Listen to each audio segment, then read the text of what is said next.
లూకా సువార్తలో నలుగురు ధనవంతుల గురించి ప్రస్తావించబడింది. అందులో ఒక ధనవంతుడు ఆస్తిపాస్తులు ఎంతగా సంపాదించాడు అంటే, పూర్వం అతను కొన్నటువంటి గూడాములన్నీ కూడా పడగొట్టి అంతకంటే రెట్టింపైన విశాలమైన గూడాములు ఏర్పాటు చేసి, తాను తన తర్వాత పిల్లలు, ఆ పిల్లల పిల్లల పిల్లల సంతతి కూర్చుని తిన్న తరగనంత ఆస్తిని కూడపెట్టాడు. అయితే వాక్యం ఆ ధనవంతుడి గురించి ఏం చెప్పిందో తెలుసా? వెర్రివాడా, ఈ రాత్రే నీ ప్రాణం అడుగుచున్నారు, అప్పుడు నీ ఆత్మ ఎక్కడికి వెళ్తుంది? నీవు సంపాదించిన ఆస్తి ఎవరికి దక్కుతుంది అని.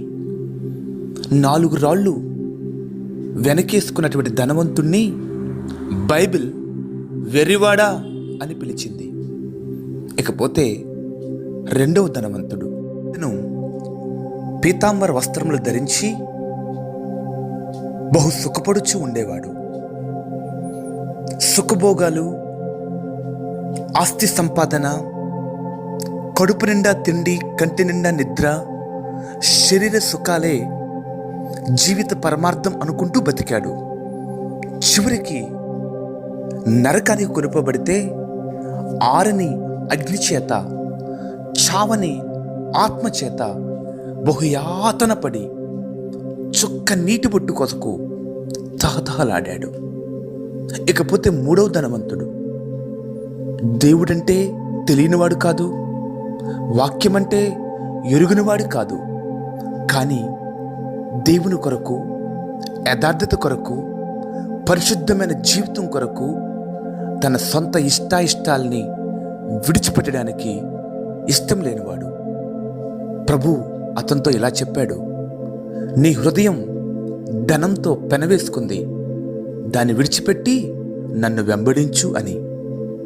ఆ మాటకి ఇష్టం లేని ఈ ధనవంతుడు, ఈ యవ్వనస్తుడు, వాక్యము, ప్రార్థన, దేవుని సన్నిధి ఎరిగిన ఈ మనిషి దుఃఖపడుతూ వెనక్కి తిరిగి వెళ్ళిపోయాడు.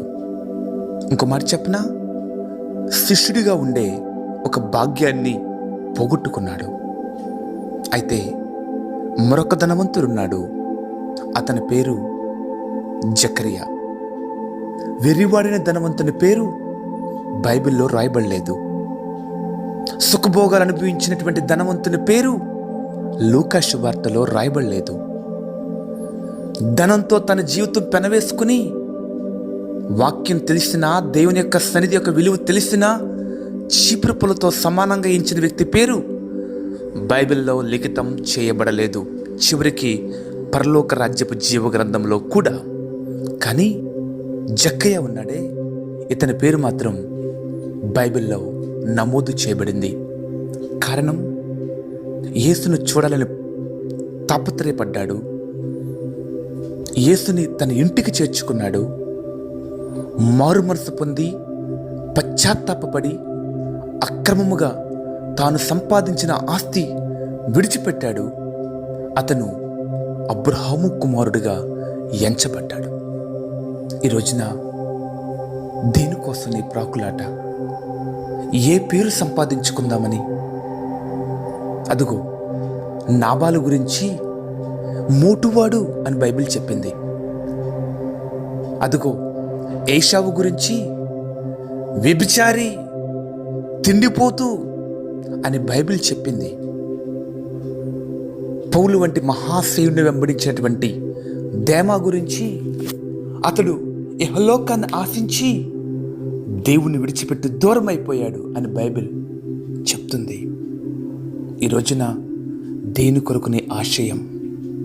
దానియేలు దేవునికి బహుప్రియుడు, దావీదు దేవుని హృదయానుసారుడు, మోషే భూమి మీద మిక్కిలి సాత్వికుడు. ఈ రోజున దేవుని చేత ఏ పేరు పొందాలని తాపత్రయపడుతున్నావు? ఒకసారి యేసు వైపు చూడు గాక. ఆమేన్.